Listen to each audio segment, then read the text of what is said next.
welcome to another interview for the series In Conversation With. And today we've got a very special guest, Roger Hooker, who is the head of production at Formula E. Hello, Roger, and how are you today? Hi, Ollie. I'm very good. Thank you very much for Good. having me. Great to join you. Brilliant. And just for our viewers, just tell us a bit about yourself, about your background, and sort of your timeline of from where you began and into where you are, and just explain where you are in some of the world, like whereabouts in England you are. Yeah, for sure. Thank you. So thank you for having me and this opportunity to say hi to everybody. The journey started probably about 25 years ago or so, in my first formal role. But I've been in event management, venue management, and working from event owner, event promoter side, as well as operating of the venues themselves, hosting events coming in. And then also worked on the contractor side for provision of event services as well. So it's been an interesting journey, really, right back from school days and volunteering for events, and right back to sort of work experience on that very initial tease of getting involved, really. All the way through now to my current role, as you said, is head of production at Formula E, which is very challenging, as you can imagine right now. We're currently on hold, like many major events. The fact that we are international, we globally travel and take all the teams and our ecosystem around with us. But we are ready to get started again in August in Berlin, and we'll do 6 races there to complete our 6th season. But that role takes me all around the world, which is fantastic. We started our season in Riyadh in Saudi Arabia back in December, and then we moved to South America. We went to Chile and on to Mexico and on to Marrakesh, where we then paused. So it's been an interesting time. But normally the championship season will take us out to Asia, so to China, to Hong Kong, through Europe as well, through Rome, Berlin, and Paris, and on to New York. And we would have finished in London this year at the Excel Centre in the East End, but sadly not for this year, but next year instead. Well, fingers crossed. Your career seems very challenging at times. From obviously events is like a challenge in itself. But Formula E it sounds like a great project to work on, and we are going to touch on that a bit later with a few questions that I've brought up for myself. Let's go back a few years to a younger Roger Hooker, and what initially attracted you in the first place of actually going and working on events? Well, it happened to be that my father was production manager at the NEC in Birmingham. In fact, he was part of the team that originally opened up the facility in 1976. Wow. So he was there from the moment that it was just wasteland, and they constructed all of the various exhibition halls. And initially it was an exhibition centre. It was going to be the shop window to the world. And as they developed, they used their spaces increasingly for other entertainment and sporting events. So as a young child, I was always interested in what Dad was doing. Yeah. And even at a very, very young age, back in the day where health and safety wasn't quite so paramount, with having minors around during an event build or a D-rig, I might go with him at the weekend and go and take a look and just be along his side, really. And it was there that I first thought that events were interesting, that they clearly looked like they were challenging. They also looked like they were quite good fun. And I picked up on this at a young age. And it was really at the stage of work experience at school, when you reach that sort of 16 or so age, when you're expected to go and spend a couple of weeks in industry somewhere, that I wasn't sure what to do. I knew that the events industry was something that was interesting and something I'd like to know more about. But the opportunity was either to find a contact to help, to go and take a look at an event, or it would have been just, maybe working for a local council in an administrative type, work experience role for a couple of weeks. So fortunately, my father used a contact, and I started off with a couple of weeks in a box office based, it's an agency box office based in Derbyshire, and they were the box office and the marketing company for the Horse of the Year show, which is at the time was a major equestrian event. In fact, it still is. It's one of the largest in Europe, but it was based at Wembley, annual event. It's been running since sort of post-war, really. So it was the first opportunity to sort of actually, walk into an office and pick up the phones, take queries from people that were buying tickets, wanted tickets, maybe looking at other events that were in their portfolio as well. And I was just a young 16-year-old that basically was on the phones. And that's how it really started. And then from there, each summer, I sort of went back, and then in school holidays did a bit more, spent a bit more time with them. And that enabled me then to, that very initial thing that's so important for everybody, of building up a network. I met some people from Wembley, from the venue, having sort of been and visited now on a few occasions. And that really then opened up the door when there was a vacancy there. When I had graduated, I was doing a sales job initially. And that job as an assistant event manager at Wembley appeared. And I went for the interview, and some of the experience of what I've done along the way, even at that young age, was a story. And enough for them to say, we'll give them a go. So that's how it started. But what's it actually like working globally on the circuit like we've done, even now and before? Yeah, I think it's very interesting. It's just different. I think you're challenged every day, really. Some of the challenges that we have within Formula E right now, obviously, is that we have a calendar that's across the globe on 5 continents. People are at different timeframes. They have different ways of doing things. The event industry might be at a different stage of its evolution and development. There are different regulations, different permitting issues as well. And of course, there's different language and different timeframe. So that makes up together that it's not straightforward putting on these events. And when you're spinning through a calendar and you've got multiple events that are being planned at the same time across the globe, all at different levels of kind of maturity in their planning, if you like. And we might be dealing with local teams that have got different levels of competence, experience. As I say, the events industry may not be as developed as other locations. That really gives us quite a mix to be dealing with. So no one day is the same when you're dealing with events all over the place. And what's nice is that you don't just have your home team that you work with, so Formula E that we're based in Hammersmith in London, but you have an extension of the organisation throughout the world. And I think really that's what makes working on international events so great, is that, in my time, even at the London Olympics, it was a very international workforce. I was able to go out to the European Olympics in Baku and Azerbaijan, and some of those guys, they're still friends on Facebook, and we're contacts with each other, and we'll help each other out. We look out for opportunities, and we'll just be in touch to hear what's going on. And that's been really interesting during COVID, is that actually the world is going through the same crisis together, and actually it's become, in some ways, a small place, because everyone's in touch with each other. So for me, that's a real benefit of working globally. And how have you found COVID-19, not just from a job perspective, but from just the personal highlight of yours, or how are you actually dealing with it mentally and sort of physically as well? Yeah, I think it's been, clearly it's been very, very, very challenging for everybody. And whilst I completely, of course, would promote that the events industry has suffered because crowds can no longer convene and be at a live entertainment or a corporate function, there are lots of other industry sectors that also clearly are really, really suffering. So, I see it from the events industry perspective. But I equally get the sacrifices that people have done in healthcare, in caring for elderly and the vulnerable, for those key workers that are looked after people as well, in whichever way, in whichever sector. And that's been interesting that, it's given us all a sense of perspective, I think, which has been important. Definitely has. So, look, hey, all I've been asked to do is stay at home and try and continue to work out a puzzle of where we'll be racing and what will happen for us to complete a season and to preview next year and ensure that we have a calendar that we will work our way towards getting from venue to venue. So look, I mean, it's how you judge, has it been hard or has it been difficult? That being said, of course, there's been lots of uncertainty.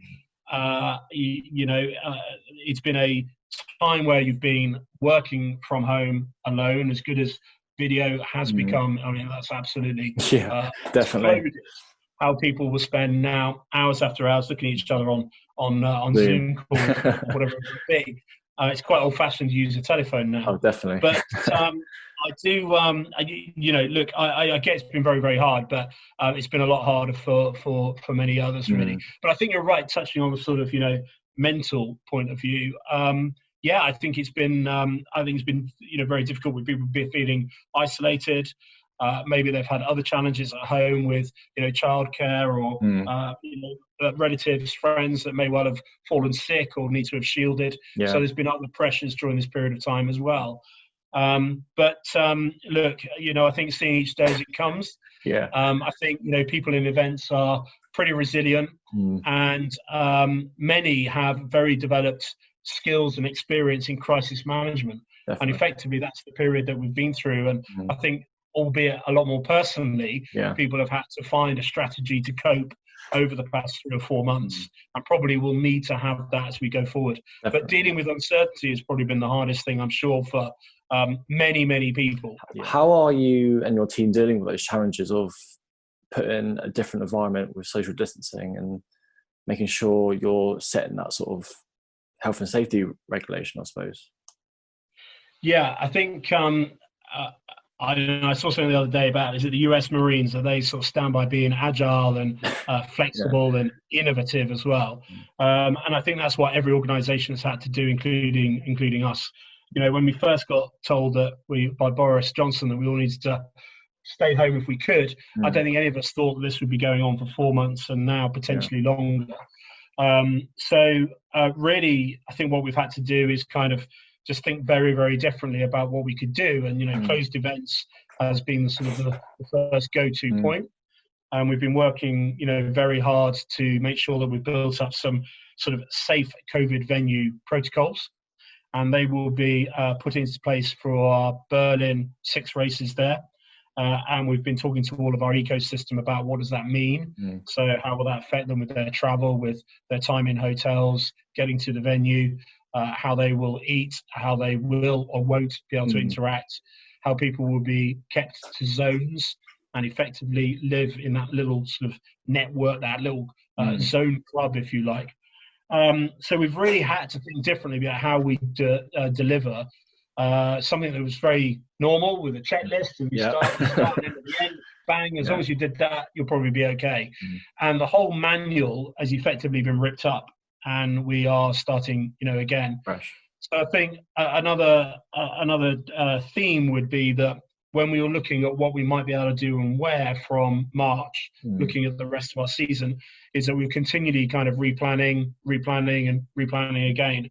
And, there isn't an organisation, I don't think, that isn't having to do that on a daily basis. So it's not unusual. But, therefore it's meant, I think, for us all to keep, relatively agile, take each day at a time, not get overwhelmed by the complexity of the puzzles, if you like, and just to find our way through.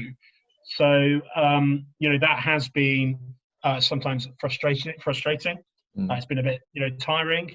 But look where we are now compared to where we were when we were first looking at a calendar, and we have a solution, and we're looking forward to it. We will finish, the season, and I think that's a tremendous positive and an amazing achievement by all my colleagues. There's been many others leading that, not me in production. I think it's I think it has been challenging about people trying to think and go about things differently.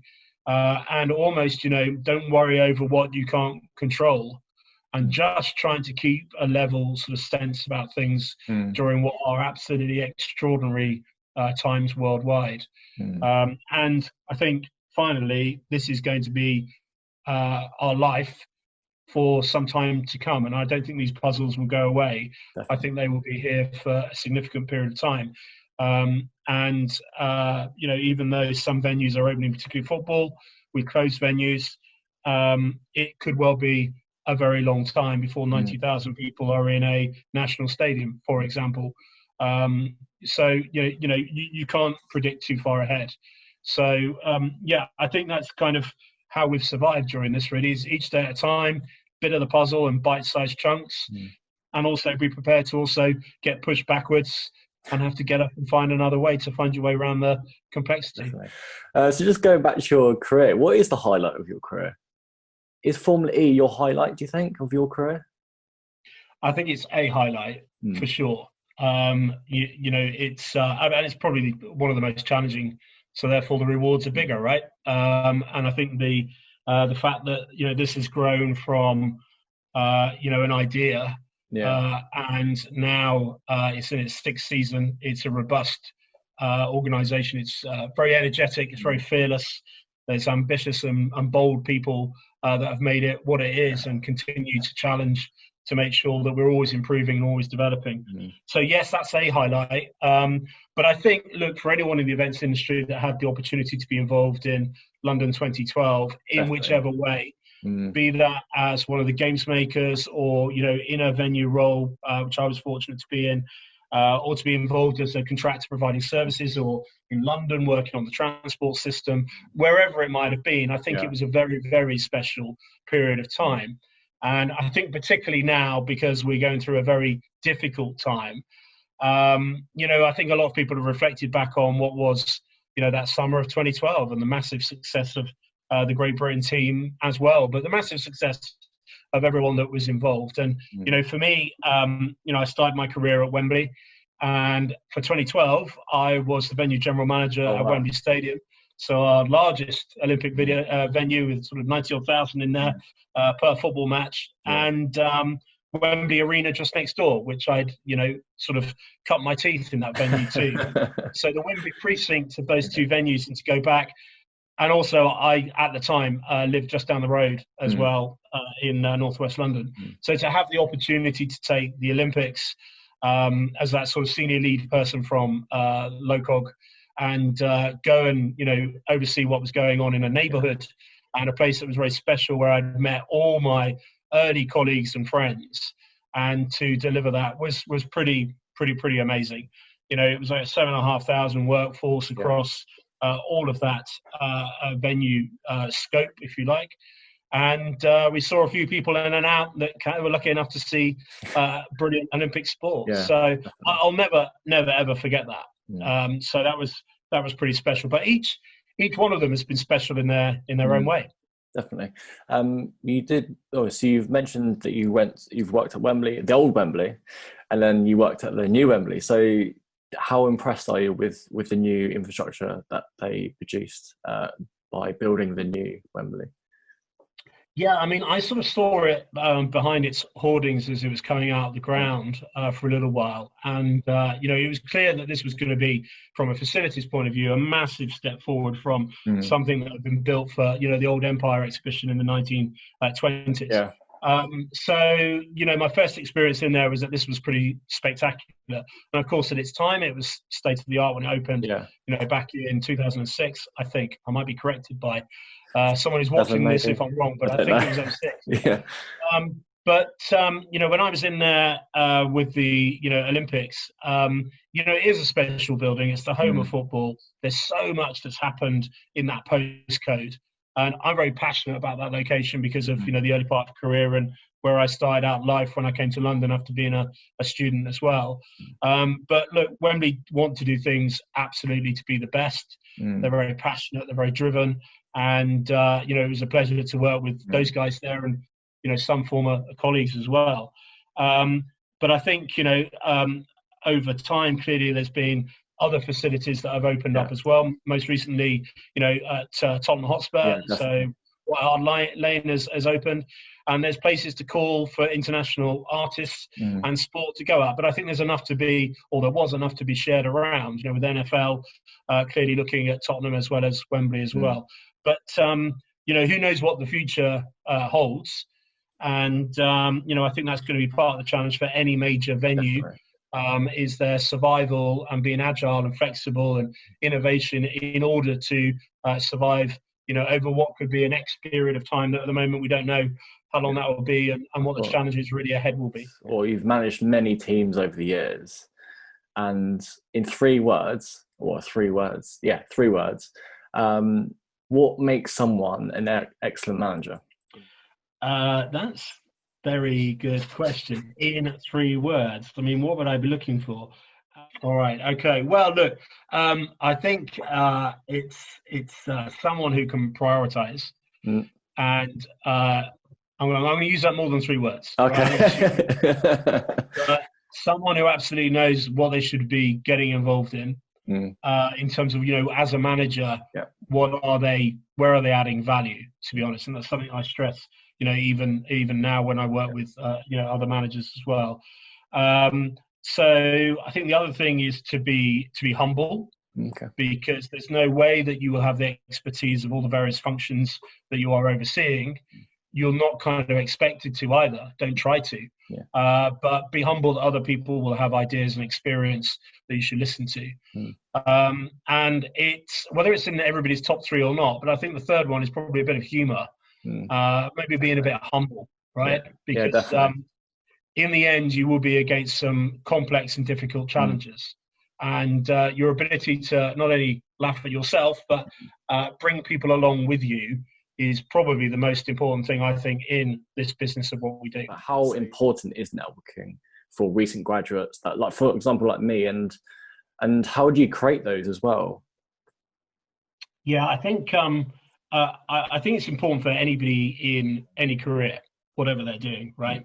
I think it is important to have a network, a group of people around you that you can go to for advice, that you understand what their journey has been. It gives you a sense of what are you about and where do you want to go.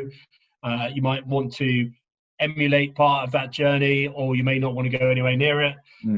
So, whether it's a good or bad contact, right? That's all good. It's all good reflection for you. So I think it is important that, the events industry is a very personable industry. It's not too long when you talk to someone that you know of other people who are connected as well. So, I think it's important to ensure that there's lots of people out there that you can turn to, you can get advice, and just understand what's going on within the industry, particularly at the moment, because no one has the answers to the challenges around COVID. I joined a few webinars and other sort of symposiums as well over the past few weeks. I intend to over the next few months, maybe 12, 18 months, whatever it will be, because there's people going through the same puzzle. And that's important. And then when you come away, it might be that someone has said something that has really made you stop and think. And people, I think, at the moment are very open to having conversations with people. If nothing else, maybe their working day means that they've got time on their hands, or they're a little bit more find that stimulation of conversation because they're not in an office environment, maybe quite worthwhile as well. So I think that collaboration is really, really important right now. And then to sort of go on to answer your question about, current graduates, I do think as well that there's an enthusiasm of people in the event industry to maybe share their experience and to help others to understand that they too started knocking on the door to get into a difficult entry industry. I did that. So I've always been very mindful that other people might also benefit from some time. And why not? And, if you can in some way help by, talking to somebody or answering their LinkedIn, advice, or liking what they've said or whatever it might be, then why not? Otherwise, you're going to sort of have your life pretty insular. Now, some people say, I haven't got time for it. Other people will say, yes, I will.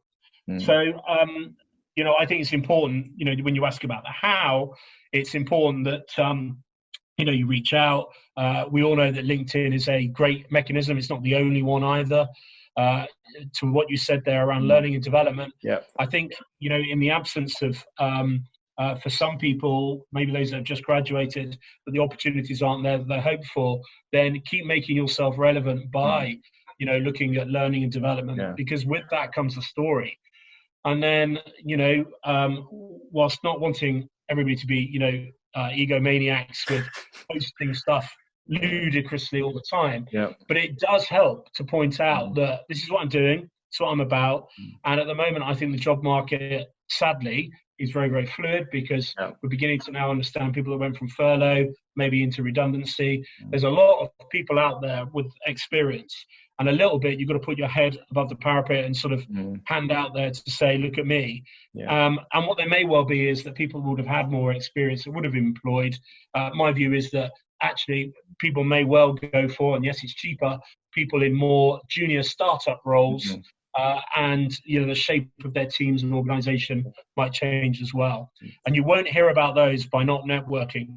There's no way that's not going to land on a golden email that pops up and says, come work for us. You're going to do it by just submerging yourself into industry news. And I think the other thing I would suggest to everybody is that there's plenty of great online articles right now, publications that are online. So it tells you what's going on right now, and at the bottom of it normally is the person that they've interviewed or spoken to. And there may just be through that, not only have you had the opportunity to learn and understand what's going on, but it may well open a door for you, because they talk about something they're up to, a project, and as this goes longer term, then people will need help. And it might be they're looking for people with different skill sets, not people that have been that venue manager for 10 or 15 years. But what would you do if you were in my shoes? Exactly the same of what you just said, or would you look at it differently? Because I'm in the lum of what to do, and do I travel for a few months if I can, and just sort of explore the world if I can, or do I sort of keep learning what I'm doing? Like I'm taking a project management course, and that's nearly finishing. But sort of what advice would you sort of give me and everyone else in that same position? I know you've just touched on it, but just sort of push someone into that right direction, maybe. I think it's difficult in that it would depend on what personal circumstances each and every individual has. Both financially, what their ties are when it comes to travel. Maybe they're sort of how risk averse they might be as well.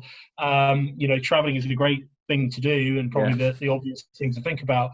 That being said, you've got to move around the world, and how do you do that right now? And flights are harder, and cancelling on you all the time. And is it safe to do so? And is there a second wave wherever it is that you might head along to? And that's not to rule it out.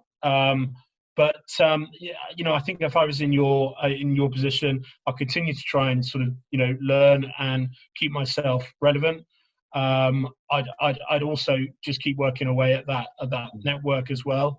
I might think about temporarily doing something where the skills I'm going to practice may not be immediately relevant to the event industry, i.e. you're not in a venue because venues are shut. But is there something you can go and do that means you will be developing the skill set that then is easily transferable later on? And, it might be that there's a kind of mix between working and still doing even further education, that means it's worth keeping those on for a little bit. I mean, I think at this, what is still probably a relatively early stage, that would be my kind of advice right now. And look, maybe it's better to have some employment in something that means that there is a story. There's something where you can say, look, this says something about me that I'm doing right now, than to do nothing at all and just wait.